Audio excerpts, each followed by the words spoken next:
What if I told you the largest land invasion in Europe since World War II didn't begin with tanks rolling across fields, but with deception, shadows, and the sound of explosions tearing through the night sky at dawn? That single morning changed history forever. It was February 24, 2022. The world went to bed believing it was just another tense night of threats and politics. But by sunrise, Ukraine was on fire, missiles slamming into Kyiv, Kharkiv, Mariupol. Ordinary people woke to a war they did not start. Putin called it a special military operation. But let's be honest, this was war in its rawest form. Russia thought the job would be quick, maybe 3 days.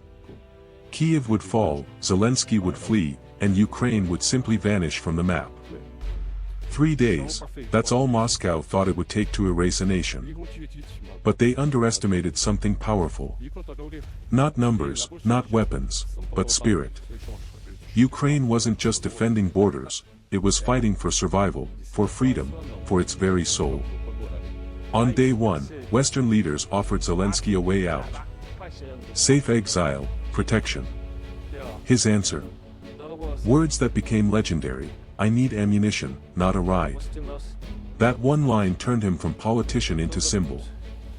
Across the country, ordinary citizens became soldiers overnight. Farmers used tractors to haul captured tanks.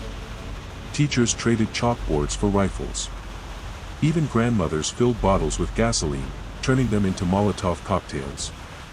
The entire nation became an army. But Russia struck back with brutal force. Bombs leveled cities. Families starved in cellars. And nowhere suffered more than Mariupol, a port city Russia wanted at all costs. To take Mariupol was to choke Ukraine's lifeline to the sea. For weeks, Mariupol was a nightmare. Apartment blocks collapsed. Hospitals became rubble.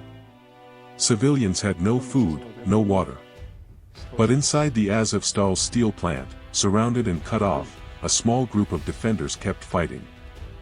Picture this: hundreds trapped in tunnels, bombarded daily, starving, exhausted, yet refusing to give up. Their voices echoed through radios: "We are alive. We will not surrender." They turned Azovstal into a fortress of defiance. Mariupol eventually fell. But its defenders became legends, proving Ukraine would never bow. Russia's 3-day war had already stretched into months. The giant was bleeding time, resources, and morale. And the tide was beginning to shift. As Mariupol smoldered, Ukraine prepared something bigger. Russia thought it was unstoppable. But history was about to show, the bigger they are, the harder they fall. And Russia's stumble was coming faster than anyone expected. How does the world's second strongest army stumble against teachers, farmers, and volunteers? The answer is failure. Failure to plan. Failure to supply. Failure to realize Ukraine would fight like its life depended on it, because it did. Convoys of Russian tanks and trucks stretched for miles, rolling toward Kyiv. But they slowed. Then they stopped. Mud swallowed their tires. Fuel trucks broke down. Hungry soldiers scavenged for food in abandoned villages. The mighty invasion was falling apart. That's when Ukraine pounced. Ambush teams armed with American Javelin missiles turned highways into graveyards. Bayraktar drones circled above like silent hunters, turning convoys into smoldering wreckage. Russia's unstoppable war machine was being shredded, piece by piece. 3 days turned into 3 weeks. The Kremlin's blitzkrieg was crumbling. And then came the unthinkable: Russia retreated from Kyiv. The capital stood free. Ukraine had defied the giant. The impossible had happened. But as cheering filled Kyiv, horror echoed from liberated towns. What Ukrainian troops found wasn't victory, it was evidence of slaughter, of crimes carved into the soil. In Bucha, bodies lay in the streets. Civilians executed, hands tied. Families buried in shallow graves. Entire neighborhoods scarred by terror. The world recoiled in shock. Bucha was no battle, it was a massacre. Bucha changed everything. Nations that once hesitated now rushed weapons into Ukraine. The West opened its arsenals, HIMARS rockets, long-range artillery, precision weapons that could hit Russian positions with surgical strikes. And Ukraine used them with devastating effect. Russian ammunition depots erupted in fireballs. Command centers vanished overnight.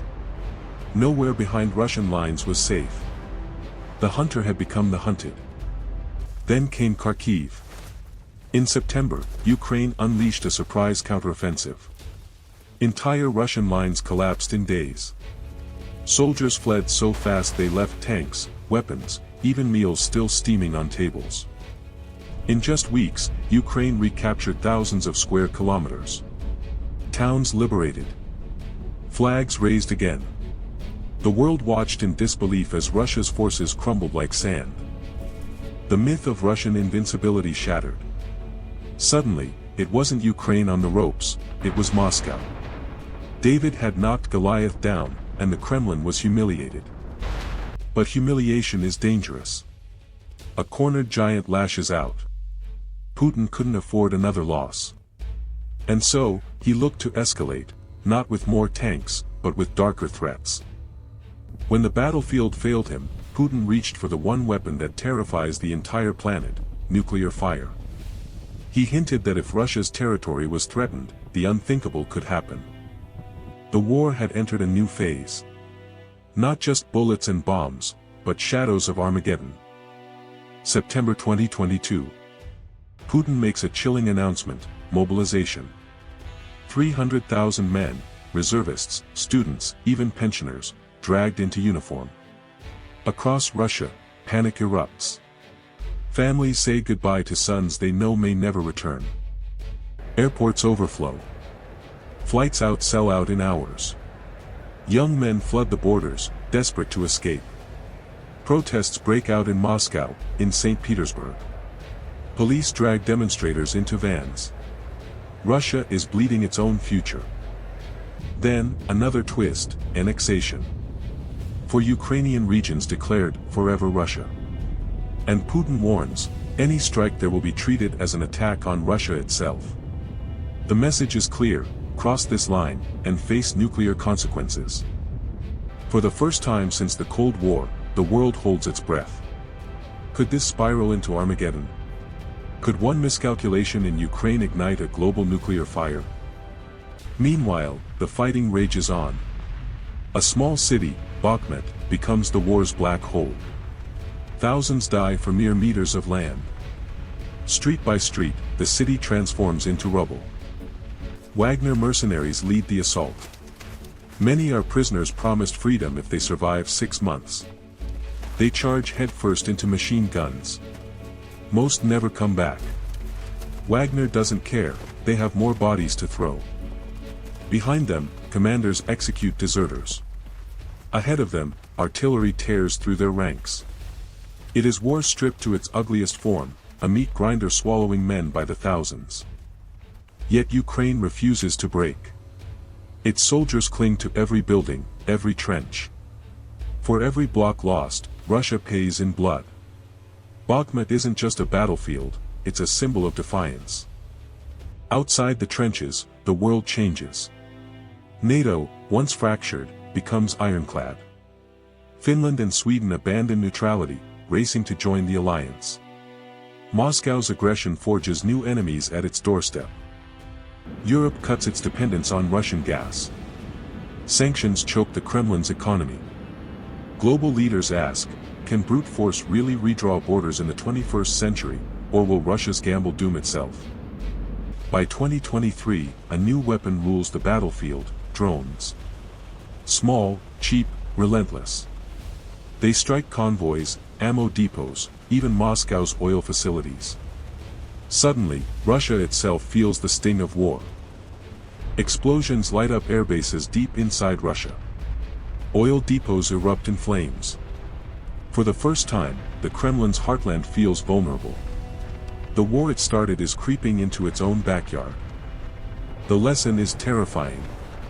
The wars of the future may not be fought with massive armies or fleets of jets, but with buzzing swarms of drones, striking anywhere, anytime, for a fraction of the cost. And so, the firestorm rages on. Cities burn. Soldiers fall. The front lines shift, but the ending remains unwritten. Will Ukraine rise free and scarred, or will Russia drag Europe into a new age of darkness? History holds its breath.